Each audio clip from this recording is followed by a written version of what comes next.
Hello dear seated aspirant. तो आप सभी कैसे हैं? सभी को हरे कृष्णा, राधे राधे। तो देखिए, आज आपका एग्ज़ाम नहीं है और आज हम आपको एग्ज़ाम से रिलेटेड कुछ महत्वपूर्ण क्वेश्चन कराएंगे। तो आप यहाँ से क्वेश्चन पढ़ कर जाइएगा। कुछ इंपॉर्टेंट क्वेश्चन है, जैसा कि एनालिसिस में हम आपने देखा ही होगा जिस तरीके से क्वेश्चन आ रहे हैं, तो इस हिसाब से हम कुछ महत्वपूर्ण क्वेश्चन लाकर आपको यहाँ पर पढ़ाएंगे आज। तो चलिए हम देख लेते हैं क्वेश्चन क्या है हमारा। और आप ये कन्फ्यूज़न में मत रहिएगा कि नहीं आज एग्ज़ाम है, आज एग्ज़ाम नहीं है। मैं आपको क्लियर बता दे रही हूँ, यहाँ पे मैं सिर्फ इंपॉर्टेंट क्वेश्चन लाई हूँ। तो आइए देखते हैं क्वेश्चन क्या है हमारा। क्वेश्चन है कि निजी भाषा शब्द का प्रयोग सबसे पहले किसने किया? तो सही उत्तर आपका हो जाएगा वाइगोस्की ने। और देखिए, वाइगोस्की ने कौन सा सिद्धांत दिया है? तो वाइगोस्की ने सामाजिक और सांस्कृतिक का सिद्धांत दिया है। देखिए, जहाँ भी अगर सामाजिक और सांस्कृतिक आ जाए, समझ लीजिए वाइगोस्की जी का ही सिद्धांत है। आइए अगला क्वेश्चन देखते हैं क्या है हमारा। क्वेश्चन है कि NEP 2020 के अनुसार, ठीक है, NEP 2020 के अनुसार 1 से 5 तक किस भाषा शिक्षा 1 से 5 तक किस भाषा शिक्षा को देना अनिवार्य है? तो सही उत्तर होगा आपका मातृभाषा। देखिए, बच्चा क्या है, बच्चा सबसे पहले मातृभाषा को सीखता है, तभी बच्चा घर पे क्या करता है, मातृभाषा को सीखता है। जब बच्चा स्कूल में जाता है तो 1 से 5 तक उन्हें मातृभाषा में शिक्षा दें, क्योंकि इसलिए अनिवार्य है क्योंकि उन्हें मातृभाषा में अगर आप शिक्षा देंगे तभी बच्चों को चीज़ें ज़्यादा समझ में आएंगी। तो आइए देखते हैं अगला क्वेश्चन क्या है। परिवार एवं मित्र का उपविषय क्या है? तो सही उत्तर होगा आपका संबंध, काम और खेल, पौधे, जानवर। देखिए, आपका EVS में क्वेश्चन है कि परिवार और मित्र, ठीक है। EVS में आपका एक उप विषय है परिवार और मित्र, तो इसका एक आपका यहाँ पे एक चैप्टर है परिवार एवं मित्र है, तो इसका जो उप विषय है ये क्या है? तो परिवार में आपका संबंध है, काम है और खेल है, पौधे हैं और जानवर है। अगला क्वेश्चन देखते हैं क्या है हमारा। क्वेश्चन है बालक के समाजीकरण की प्रथम एजेंसी क्या है? तो सही उत्तर हो जाएगा आपका परिवार। और अगर यहीं पे पूछ दिया कि बालक के समाजीकरण की द्वितीय एजेंसी क्या है, तो द्वितीय एजेंसी में आपका विद्यालय आ जाएगा, ठीक है, विद्यालय और पास पड़ोस आ जाएंगे, पास पड़ोस, ठीक है। आइए अगला देखते हैं क्या है हमारा। कश्मीर के लोग क्या खाना पसंद करते हैं? तो सही उत्तर होगा आपका सरसों के तेल में बनी मछली। और यहाँ पे क्वेश्चन पूछ सकता है, आप हमें कमेंट में बताइएगा कि कहाँ के लोग नारियल में तली मछली को खाते हैं। तो आप हमें कमेंट बॉक्स में इसका आंसर बताइएगा सभी, ठीक है, कहाँ के लोग नारियल के तेल में तली मछली को खाते हैं। आइए अगला देखते हैं क्या हमारा। माउंट एवरेस्ट दुनिया का सबसे ऊंचा पर्वत शिखर है, इसकी ऊंचाई लगभग कितनी है? 8,848 मीटर है। अगला क्वेश्चन देख लेते हैं। डिसलेक्सिया किससे संबंधित है? तो डिसलेक्सिया आपके पठन विकार से संबंधित है। आइए अगला क्वेश्चन देखते हैं क्या है हमारा। आप यहाँ पे हमें कमेंट बॉक्स में बताइएगा। डिसलेक्सिया हमने आपको यहाँ पर पढ़ा दिया, आप डिसग्राफिया, ठीक है, dysgraphia, dyscalculia, dyscalculia, dysgraphia, dyscalculia और डिसफेजिया, इसका हमें कमेंट बॉक्स में आप आंसर बताएंगे ये किस विकार से संबंधित है, डिसफेजिया, ठीक है। आइए अगला क्वेश्चन देखते हैं क्या है हमारा। इतिहास शब्द में उपसर्ग है, तो उपसर्ग होगा इति। आइए अगला क्वेश्चन देखते हैं। देखिए, मैं सारा मिक्स क्वेश्चन लाई हूँ, ऐसा नहीं है कोई एक ही क्वेश्चन है। शूटिंग स्टार क्या है? तो सही उत्तर होगा आपका एक प्रकार के चमकीले पिंड जो कभी कभी रात को आग की लकीर के समान आकाश में एक ओर से दूसरी ओर जाते हुए अथवा गिरते हुए दिखाई देते हैं। इनके गिरने को तारा टूटने या लुक टूटना कहते हैं, ठीक है। इनका जो गिरना होता है उसी को तारा टूटना या लुक कहते हैं। यही क्या है हमारा शूटिंग स्टार है। अगला क्वेश्चन देखते हैं क्या हमारा। वाइगोस्की के अनुसार बच्चों के सीखने में किसकी प्रधानता होती है? तो सही उत्तर होगा आपका समाज एवं सांस्कृतिक। जैसा हम आपको हर जगह बता दिए, जहाँ समाज एवं सांस्कृतिक आएगा वहाँ समझ लीजिए वाइगोस्की जी आ गए हैं। अगला क्वेश्चन देखते हैं। स्लॉथ के बारे में है कुछ। स्लॉथ यह पेड़ पर उल्टा लटका रहता है, दिन के 17 घंटे सोता है, यह भालू जैसा दिखता है लेकिन भालू नहीं होता है। आइए देखते हैं खेजड़ी से कुछ संबंधित क्वेश्चन है। खेजड़ी वृक्ष से संबंधित क्वेश्चन क्या है कि खेजड़ी राजस्थान का राज्य वृक्ष है। क्वेश्चन पूछ सकता है कि राजस्थान का राज्य वृक्ष कौन है, आपको इस तरीके से भी, तो कौन है, खेजड़ी है। इस वृक्ष की यह विशेषता है कि यह तेज गर्मियों के दिनों में भी हरा भरा रहता है। इस पेड़ के नीचे अनाज की पैदावार अधिक होती है। अकाल के समय रेगिस्तान के लोग इस पेड़ के तने को खाकर जिंदा रहते हैं, मतलब जिंदा रहते थे। आइए अगला क्वेश्चन देखते हैं क्या है हमारा। हाथी से संबंधित क्वेश्चन है कि एक बड़ा हाथी 100 केजी से अधिक पत्ते एवं टहनियाँ खा सकते हैं। यह 2 से 4 घंटे ही सोता है। और देखिए यहाँ पर क्या है, जो सबसे बुजुर्ग हथनी होती है, वही जो हाथियों के झुंड का जो झुंड होता है उसकी क्या होती है, वो जो सबसे बुजुर्ग हाथी होती है वही उसकी मालिक होती है। और यहाँ पर देखिए और भी कुछ क्वेश्चन बता देते हैं। जब 13 से 14 साल के बच्चे हो जाते हैं ये हाथियों के, तो झुंड से क्या होते हैं, अलग हो जाते हैं। और हाथियों के झुंड में सिर्फ क्या होती है, मादा हाथी ही होती है और नर हाथी नहीं होते हैं, ठीक है। और जो नर बच्चे होते हैं वो 13 से 14 साल के बाद उन्हें अलग कर दिया जाता है या वो अलग हो जाते हैं खुद।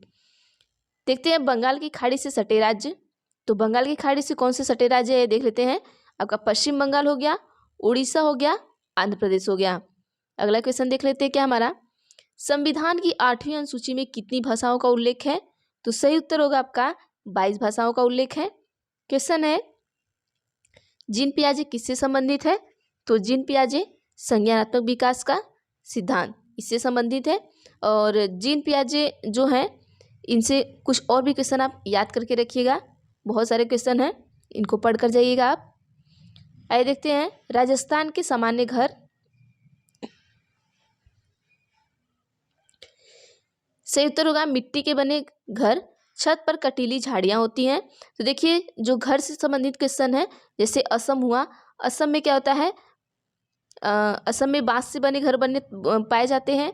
या असम हो गया आपका, मनाली हो गया, यहाँ पे जिस तरीके से घर पाए जाते हैं उन्हें एक बार आप जरूर पढ़ कर जाइएगा। आइए देखते हैं नई शिक्षा नीति के अनुसार कक्षा 1 से 5 तक की शिक्षा को क्या कहा गया है, तो सही उत्तर होगा आपका फाउंडेशन स्टेज। देखिए इस तरीके के क्वेश्चन भी पूछे जा रहे हैं आपको। क्वेश्चन है कि किस अवस्था में बच्चे वस्तुओं के बीच विभेद एवं वर्गीकरण करने लगते हैं, तो सही उत्तर होगा आपका मूर्त संक्रियात्मक अवस्था में। यह अवस्था 7 से 11 वर्ष की होती है। अगला क्वेश्चन क्या है हमारा, आइए देखते हैं। गणित गणना संबंधी अक्षमता क्या कहलाती है, तो यहाँ पर क्या कहलाएगी, डिसकैलकुलिया, क्योंकि ये कैलकुलेशन से संबंधित होती है, ठीक है। गिलहरी से संबंधित प्रश्न ये देखते हैं क्या है। गिलहरी का दांत हमेशा बढ़ता रहता है जिसके कारण वह वस्तुओं को कुतरता रहता है। अगला क्वेश्चन देखते हैं क्या है हमारा। कौन सा पौधा कीड़ों मकोड़ों मेढक या चूहों को अपनी ओर आकर्षित करके उनका शिकार कर लेते हैं, तो सही उत्तर होगा आपका निफेंथिस। आइए अगला क्वेश्चन देखते हैं। फसलों को पानी देने की सबसे अच्छी विधि है, तो सही उत्तर होगा ड्रिप सिंचाई। ड्रिप सिंचाई के द्वारा पौधों को आवश्यकता अनुसार जल दिया जाता है। क्वेश्चन देखते हैं क्या है, इसमें एक पॉइंट और है, बच्चा देख लेते हैं हम कि इसके द्वारा 70% पानी की बचत की जा सकती है। जो हमारा ड्रिप का होता है, ड्रिप सिस्टम होता है, इससे हम 70% पानी की बचत कर सकते हैं ड्रिप सिंचाई से। आइए अगला देखते हैं क्या है।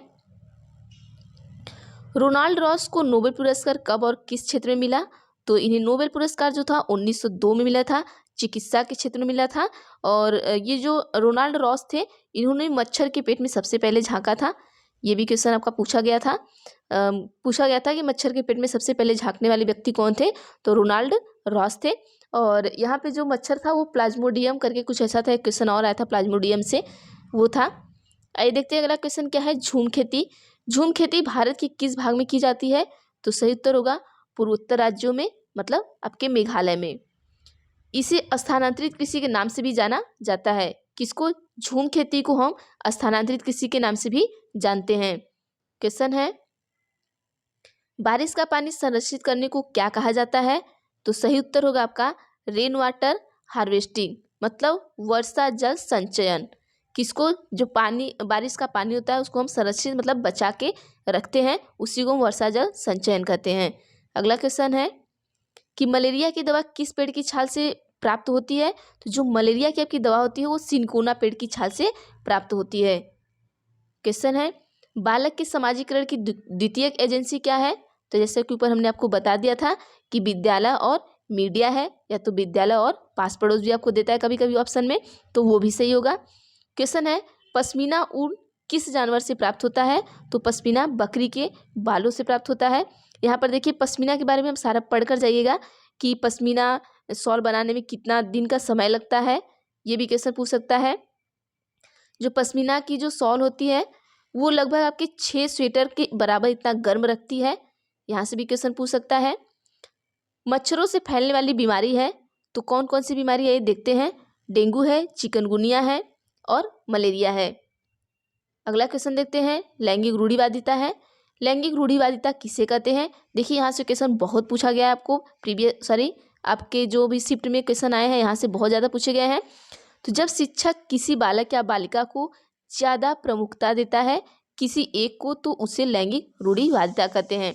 यहाँ पर कह सकते हैं अगर किसी लड़के को या किसी लड़की को, दोनों में से किसी एक को सबसे ज़्यादा वरीयता दी जाए, ठीक है, तो वही हमारा क्या है, लैंगिक रूढ़िवादिता है। अगला देखते हैं, भाषा अर्जन का संबंध किससे है? तो सही उत्तर होगा आपका चॉम्स्की से है। वाइगोस्की किससे संबंधित है? तो वाइगोस्की आपके सामाजिक सांस्कृतिक सिद्धांत से संबंधित है, जैसा कि ऊपर हमने आपको बता दिया था। आइए देखते हैं, वेन हिले का संबंध किससे है? तो जो वेन हिले जी हैं इनका संबंध आपकी ज्यामिति चिंतन से है। देखते हैं अगला क्वेश्चन क्या है हमारा, कि गणित शिक्षण में वैन हिले मॉडल एक सिद्धांत है जो यह बताता है कि छात्र कैसे ज्यामिति सीखते हैं। ठीक है, जो वेन हिले है, वेन हिले क्या है? तो ये गणित शिक्षण में एक तरीके का क्या है, मॉडल है, जिससे कि यह बताते हैं, मतलब जो क्या बताता है आपका यह मॉडल, कि छात्र कैसे ज्यामिति को सीख लेते हैं। NEP 2020 से क्या क्वेश्चन है? क्वेश्चन है कि NEP 2020 किस शिक्षा पर बल देता है? तो सही उत्तर होगा बाल केंद्रित शिक्षा पर क्या करता है, NEP 2020 हमारा बल देता है। देखिए जो भी हमारा है NEP 2020 हुआ, NCERT 2005 हुआ, ये सब किस पे देते हैं, बाल केंद्रित शिक्षा पर ही ज़्यादा बल देते हैं। क्वेश्चन है, समावेशी शिक्षा क्या होती है? तो देखिए चीज़ें छोटी छोटी चीज़ें आप अगर समझ के जाएंगे तो वहाँ पे बड़े बड़े क्वेश्चन को आप हल कर लेंगे। जहाँ सामान्य बालक और विशिष्ट बालक एक साथ शिक्षा प्राप्त करें, मतलब किसी भी तरीके का बालक हो वो एक ही साथ में एक ही छत के नीचे शिक्षा को प्राप्त करे, तो वही हमारा क्या है, समावेशी शिक्षा है। ऐसा नहीं कि बहुत तेज बालक है तो उसे हम अलग शिक्षा दें, और पढ़ने में कमज़ोर बालक है तो उसे हम अलग शिक्षा दें, ऐसा नहीं करेंगे, दोनों को हम साथ में मिलाकर पढ़ाएंगे। ठीक है, या तो हम ये करेंगे बच्चा शारीरिक रूप से स्वस्थ है तो उसे अलग शिक्षा देंगे, या शारीरिक रूप से विकलांग है तो उसे अलग देंगे, ऐसा नहीं करेंगे। कोई भी कैसा भी किसी तरीके का बालक हो उसे हम साथ में एक ही छत के नीचे शिक्षा देंगे, वही हमारा क्या है, समावेशी शिक्षा है। अगला क्वेश्चन देखते हैं, पर्यावरण की थीम। तो पर्यावरण की कितने थीम है ये देख लेते हैं यहाँ पर क्या क्या है। तो पर्यावरण में आपके थीम है, भोजन है, परिवार है एवं मित्र है, पानी, यात्रा, आवास, हम चीज़ें कैसे सीखते हैं। तो क्वेश्चन पूछ सकता है, 4 ऑप्शन देके एक थीम को पूछ सकता है कि इसमें से पर्यावरण के कौन से थीम है। तो यहाँ पर आपके भोजन को दे देगा और 3 ऑप्शन अलग दे देगा, तो आपको भोजन पर टिक लगाना होगा, या परिवार दे दिया 3 ऑप्शन अलग दे दिया, तो आपको पर्यावरण की थीम ये 6 थीम है, इन्हें याद करिएगा। भोजन है, परिवार एवं मित्र 2 हुआ, पानी 3 हुआ, यात्रा 4 हुआ, आवास 5 हुआ, हम चीज़ें कैसे सीखते हैं 6। तो पर्यावरण की कितनी थीम है आपके, 6 थीम है। आइए अगला देखते हैं क्वेश्चन क्या है हमारा, हाथी के झुंड का सरदार कौन होता है? तो अभी हम आपको बताए हैं कि जो हाथी का झुंड होता है उसमें सबसे बुजुर्ग मादा हाथी जो होती है वही जिसकी क्या होती है, सरदार होती है। ग्रेगर जॉन मेंडल ने किस पौधे पर प्रयोग किया? तो सही उत्तर होगा मटर पर। इन्होंने किस पर प्रयोग किया? ग्रेगर जॉन मेंडल ने मटर पर किया। और इन्होंने कितने पौधों पर किया था? इन्होंने हाँ, ये 2800 पौधों पर इन्होंने प्रयोग किया था। कितने पौधों पर? 2800 पौधों पर। आइए अगला देखते हैं क्या है हमारा, राजस्थान का लोक नृत्य क्या है? तो राजस्थान का लोक नृत्य है घूमर। क्वेश्चन देखते हैं क्या है हमारा। तो चलिए आज के लिए बस इतना ही क्वेश्चन था, बाकी हम आपको और भी क्वेश्चन लाएंगे इस तरीके से, तो आप वहाँ से पढ़ते रहिएगा। और अभी हम देखते हैं आपको एक क्वेश्चन आपको सबसे ज़्यादा पूछा जा रहा है कि मिर्च कहाँ से आए हैं, टमाटर कहाँ से आए हैं। तो इस तरीके का मैं आपको एक क्वेश्चन है, आपको एक पोएम टाइप का है, मैं उसको आपको बता दूंगी, वहाँ से आप उस पोएम को याद करके जाइएगा। उससे आप 1-2 नंबर का क्वेश्चन आराम से कर लेंगे। तो चलिए सभी को थैंक यू। और अगर चैनल पर नए हैं तो चैनल को सब्सक्राइब भी कर लीजिएगा और बेल आइकन पर भी क्लिक कर लीजिएगा, ताकि अगर मैं जो भी पढ़ाऊँ तो आपको नोटिफिकेशन जाए। और वीडियो अच्छी लगे तो वीडियो को लाइक भी किया करिए।